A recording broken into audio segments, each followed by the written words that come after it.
Pengertian vektor. Dalam ilmu fisika, vektor merupakan besaran yang memiliki nilai dan arah. Dalam konteks ini, vektor tidak hanya mencerminkan nilai besaran, tetapi juga mengindikasikan ke arah mana besaran tersebut bergerak.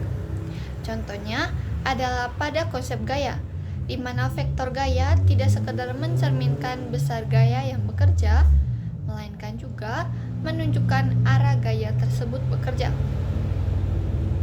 Notasi vektor. Vektor direpresentasikan dalam notasi khusus untuk membedakannya dari besaran skalar.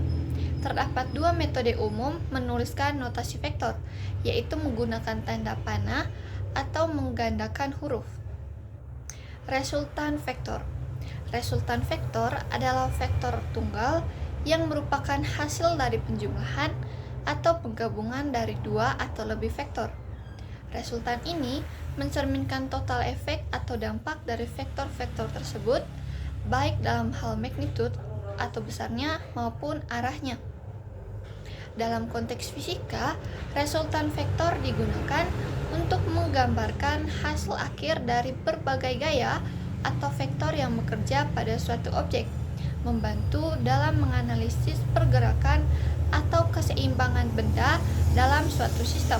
Metode poligon. Resultan vektor metode poligon adalah teknik yang berguna untuk menggabungkan dua vektor atau lebih yang merupakan perkembangan dari metode segitiga. Proses menentukan resultan dari beberapa vektor menggunakan metode poligon melibatkan beberapa langkah berikut. Yang pertama, awali dengan menggambar vektor pertama, yaitu vektor A, sesuai dengan besaran dan arahnya. Yang kedua, gambar vektor kedua, vektor B, yang juga sesuai dengan besaran dan arahnya. Pastikan titik tangkapnya berimpit pada ujung vektor pertama. Yang ketiga, lanjutkan dengan menggambar vektor ketiga. Dimulai dengan pangkalnya yang berimpit di ujung vektor kedua. Teruskan proses ini untuk semua vektor yang ingin dihitung hasil penjumlahannya. Yang keempat, vektor resultan atau vektor yang merupakan hasil dari penjumlahan diperoleh dengan menghubungkan pangkal vektor pertama dengan ujung vektor terakhir yang digambar. Dengan metode poligon ini, kita dapat menentukan resultan dari berbagai vektor dengan mengikuti langkah-langkah tersebut untuk membentuk poligon yang merepresentasikan hasil penjumlahan vektor-vektor tersebut. Yang kedua, ada metode jajar genjang. Untuk menghitung jumlah dari dua vektor, kita dapat menerapkan resultan vektor metode jajar genjang. Berikut adalah langkah-langkahnya. Yang pertama, mulailah dengan menggambar vektor pertama dan vektor kedua, dengan memastikan bahwa titik pangkal keduanya berimpit satu sama lain. Yang kedua, selanjutnya, gambarlah sebuah jajar genjang dengan menggunakan kedua vektor tersebut sebagai sisi-sisinya. Yang ketiga, hasil penjumlahan dari kedua vektor yang disebut resultan adalah diagonal jajar genjang yang titik pangkalnya bersamaan dengan titik pangkal kedua vektor.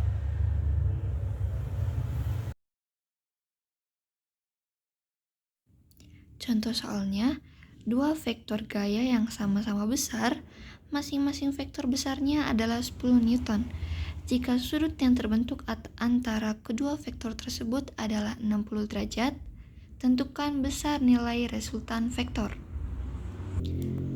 Kita menggunakan rumus ini untuk mencari hasilnya. Nah, yang diketahui F1-nya adalah 10 Newton. Kita tulis 10 Newton. F2-nya juga adalah 10 Newton. Sedangkan alfanya adalah 60 derajat. Yang ditanya adalah resultan vektor.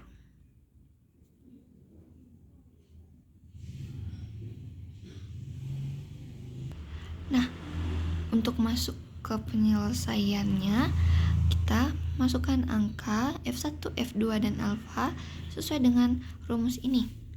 Maka sama dengan 10 kuadrat ditambah 10 kuadrat ditambah 10 dikali 10 cos 60 derajat. R sama dengan 10 derajat ditambah 10 derajat ditambah 10 dikali 10, lalu cos 60 derajat adalah 0,5. R sama dengan akar 300 atau 10 akar 3 Newton. Maka hasil akhirnya adalah 10 akar 3 Newton.